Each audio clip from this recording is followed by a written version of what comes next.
Bonjour, c'est Christian Pesset. Je vais vous parler aujourd'hui d'orages. Comment se protéger contre les orages à la maison?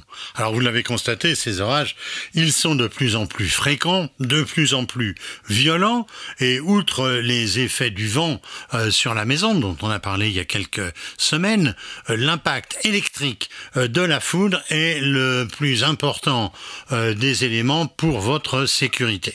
Alors il y a deux équipements qu'on confond souvent, qui sont spécifiques et qui ne sont justement pas à confondre, qui peuvent être installés donc dans votre maison. C'est d'un côté le parafoudre, de l'autre le paratonnerre.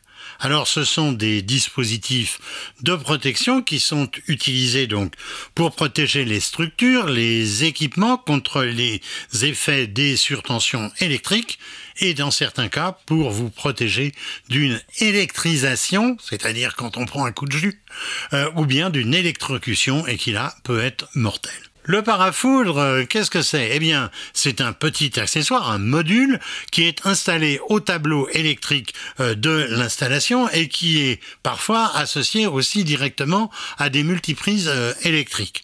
Alors, qu'est-ce qu'il fait, ce petit appareil? Eh bien, il absorbe les surtensions électriques. Et dans une installation neuve, il est installé d'office au tableau comme un des éléments principaux de sécurité. On le trouve donc dans un logement aussi bien que dans une maison individuelle. Il protège un certain nombre d'équipements sensibles, votre ordinateur, votre téléviseur, un certain nombre d'équipements, la box évidemment, qui peuvent être impactés par un coup de foudre, une surtension, pas un coup de foudre chez vous, mais qui se produit donc sur le sol et qui peut remonter aussi dans certains cas par la terre. En tout cas, il absorbe ces surtensions. Alors le paratonnerre, lui, il a une toute autre fonction, c'est celle de diriger vers le sol l'énergie électrique d'un éclair et de la foudre. Alors on comprend que là, c'est plus sérieux, je veux dire, c'est pas seulement les équipements qui sont protégés, mais c'est vous-même.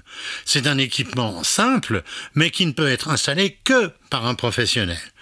Un paratonnerre, alors ça se compose de quoi? Eh bien, ça se compose d'une tige métallique, c'est souvent en cuivre ou en aluminium, c'est pointu, une tige évidemment, c'est fixé en hauteur dans votre maison, ça peut même être fixé en hauteur d'un très grand arbre, ça existe aussi, c'est relié à un conducteur de descente, ce conducteur de descente, il est relié à un système de mise à la terre et il protège donc, en détournant la foudre, il protège donc les bâtiments et aussi les personnes, c'est-à-dire vous, contre les impacts directs de la foudre.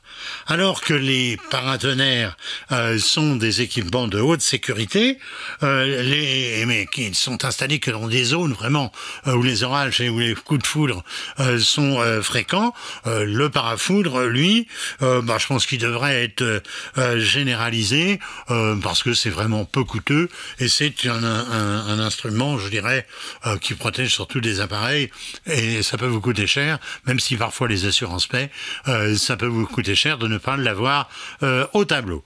Alors, mais si vous êtes équipé d'un ou de ces deux équipements, il faut quand même prendre un certain nombre de précautions en cas d'orage, évidemment.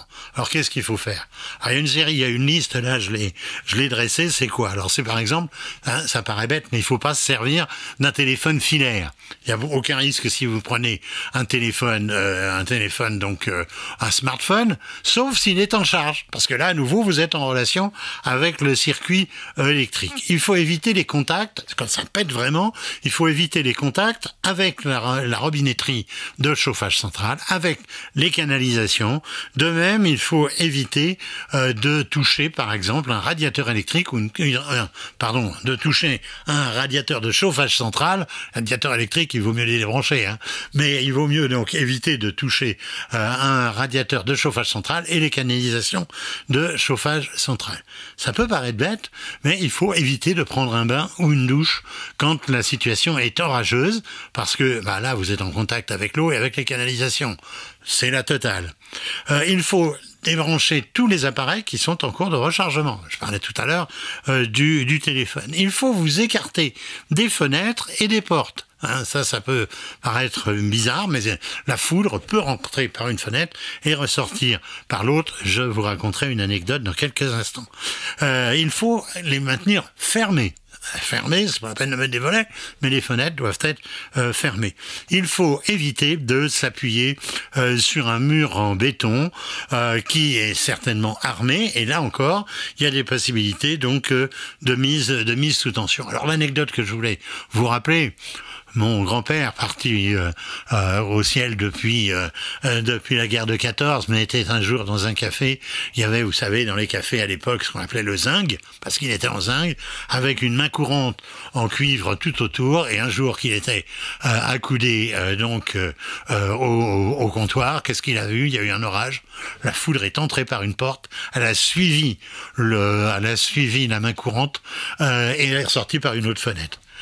Aucune des personnes qui étaient là n'a été blessée, mais vous voyez, ça peut être assez fantastique. Alors bon, par rapport à ce que je vous ai dit avant, je pense qu'avec un comportement adapté, avec de bons équipements, vous ne risquerez pratiquement plus rien quand il y aura de l'orage.